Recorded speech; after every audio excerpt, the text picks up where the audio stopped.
नमस्कार दोस्तों, स्वागत है आपका मेरे साथ देश की बात के अंदर। साथियों, आज के वीडियो की शुरुआत जो हम करेंगे वो करेंगे मेलबर्न की मेट्रो से। शुरुआत आज हमारी वहीं से है। ऑस्ट्रेलिया का मेलबर्न सिटी है और यहाँ से इसकी शुरुआत करते हैं। ये मेट्रो सिर्फ एक ट्रांसपोर्ट सिस्टम नहीं बल्कि शहर की रफ्तार का एक हिस्सा है। यहाँ समय सिर्फ दिखाया नहीं जाता बल्कि निभाया भी जाता है।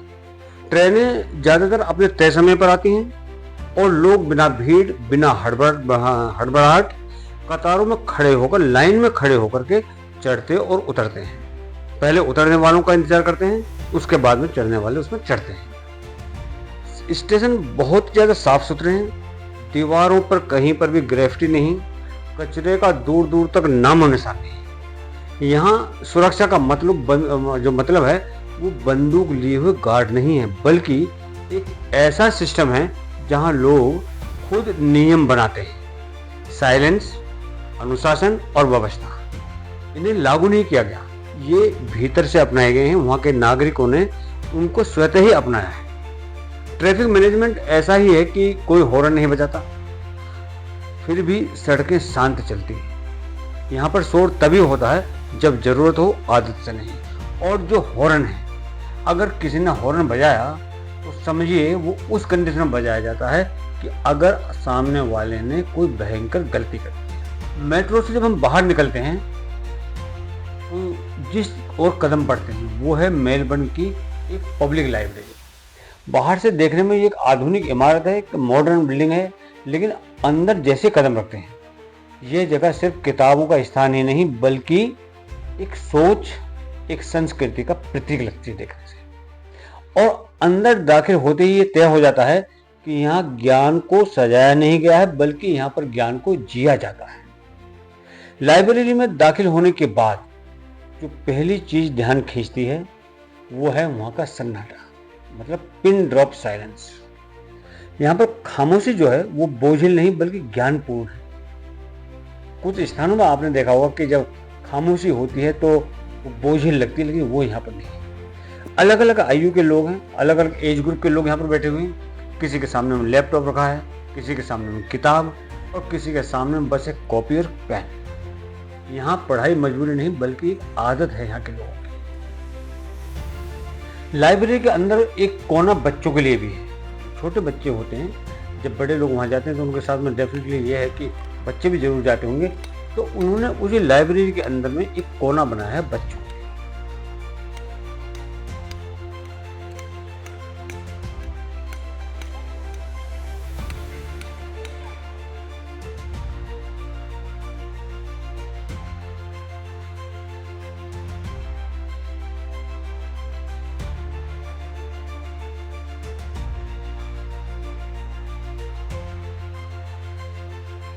रंग बिरंगी किताबें हैं बच्चों की, छोटे छोटे कुशन, छोटी टेबल, दीवारों पर कार्टून और कैरेक्टर्स बनाए हैं। और सबसे जरूरी चीज है खेल के बीच में सीखने का माहौल।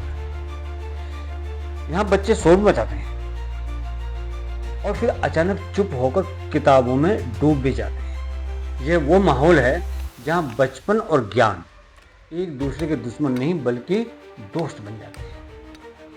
एक और सेक्शन टेक्नोलॉजी के नाम है touch screen display, e book stations, self checkout मशीनें और 3D प्रिंटर जैसी सुविधाएं। ये दिखाता है कि यहाँ किताबों में आगे भी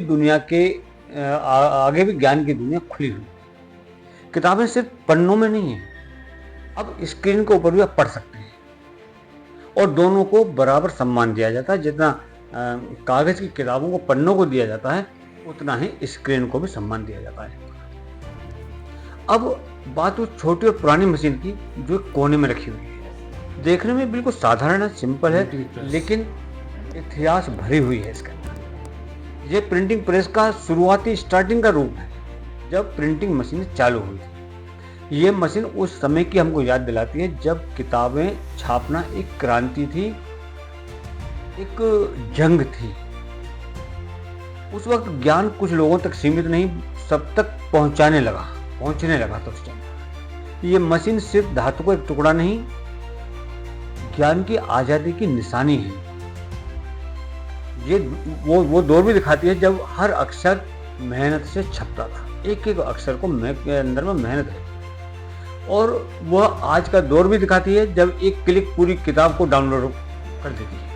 ये मशीन सिखाती है कि टेक्नोलॉजी बदलती है, लेकिन इसका उद्देश्य वही रहता है, इंसानों को बेहतर बनाने का। आगे ये जो आप देख रहे हैं कि आगे में एक स्टेचू आता है, शायद किसी विचारक का, किसी लेखक का या किसी ऐसे व्यक्ति का स्टेचू है ये जिसने समाज को शब्दों के जरिए बदला। उसके पास खड़े लोग तस्वीर खिंचवाते हैं खड़े होकर के, लेकिन सिर्फ फोटो नहीं, मानो जुड़ाव को कैद कर रहे हैं। ये स्टेचू सिर्फ पत्थर नहीं, एक विचार की स्मारक है। ये याद दिलाता है कि शब्द खत्म नहीं होते, बस रूप बदलते हैं। लाइब्रेरी में बने अलग अलग स्टडी एरिया बताते हैं कि पढ़ना एक प्राइवेट एक्टिविटी नहीं, एक साझा वातावरण भी हो सकता है। लोग एक दूसरे के बगल में बैठे हैं पर कोई किसी को परेशान नहीं करता। यहाँ ध्यान भटकाने वाली चीजें नहीं है, यहाँ ध्यान टिकाने वाले माहौल है। और फिर आता वो क्षण जब सवाल उठता है, ऐसा क्या है जो भारत इससे सीख नहीं सकता। और हाँ, एक चीज और, यहाँ पर कुछ लोग ऐसे भी हैं जिनको आप देख रहे हैं, वो अपनी कला का प्रदर्शन पब्लिक में करते हैं बगैर किसी लोभ, लालच या धन की इच्छा। लोग एक दूसरे के बगल में बैठे हैं पर कोई किसी को परेशान नहीं करता। यहाँ ध्यान भटकाने वाली जो चीजें हैं वो नहीं है, ध्यान टिकाने वाले माहौल हैं। और फिर आता है वो क्षण जब सवाल उठता है कि क्या ऐसा क्या है जो भारत इससे सीख सकता है। जवाब बिल्कुल साफ है, बात सिर्फ इमारतों की नहीं, आदतों की है। हमें अपनी आदतें बदलनी होंगी। अगर हम किसी देश को अपने देश के साथ कंपेयर करते हैं तो हमको उस देश के लोगों की आदतों को भी कंपेयर करना चाहिए कि हमारे और उनकी आदतों में कितना बड़ा फर्क है। यहाँ लाइब्रेरी सरकार ने बनाई, लेकिन उसको जिंदा रखा लोगों ने, वहाँ के बाशिंदों ने उसको जिंदा रखा। यहाँ सफाई नगर पालिका की ड्यूटी नहीं केवल, ये समाज की सोच है। क्योंकि नगर पालिका एक बार सुबह या एक बार शाम को आकर के साफ कर सकती है, लेकिन पूरे दिन उसको साफ रखने की जिम्मेदारी लोगों की होती है, समाज की होती है, समाज की सोच की होती है। यहाँ किताबें संभाल कर रखी जाती हैं क्योंकि लोगों को पता है ज्ञान उधार नहीं बल्कि एक विरासत है। भारत के पास में भी महान लाइब्रेरियां हैं, बहुत पुरानी पुरानी इमारतें हैं, करोड़ों दिमाग हैं। जो कमी है वह व्यवस्था नहीं, आदतों की निरंतरता है। नियम भी हम बना लेते हैं पर निभाने में ढील देते हैं और दोष देते हैं हम अपनी सरकारों को। सफाई हम भी चाहते हैं लेकिन जिम्मेदारी डाल देते हैं दूसरे के ऊपर। और यही फर्क है, जगह नहीं सोच का। लाइब्रेरी के बाहर निकलकर फिर वही शहर मिलता है, शांत, व्यवस्थित, चलती हुई जिंदगी का चलता हुआ एक सिस्टम। पर असली बात यह नहीं कि ऑस्ट्रेलिया बेहतर है, असली बात यह है कि बेहतर होना संभव कैसे हुआ। ऑस्ट्रेलिया बेहतर किस तरह से हुआ, ये आवश्यक है। और जवाब बड़ा सीधा है, जब समाज सुविधा नहीं संस्कृति बन जाता है। और यही सीख, देश इमारतों से नहीं बनते, आदतों से बनते हैं। और आदतें तभी बदलती हैं जब लोग खुद तय करते हैं कि बदलाव किसी दिन नहीं बल्कि आज से शुरू होगा।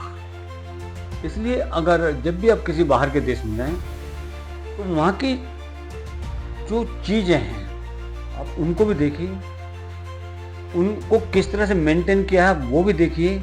और वहाँ के लोगों का जो व्यवहार है, जो वहाँ के लोगों की आदतें हैं, उनको भी जरूर आजमाइए।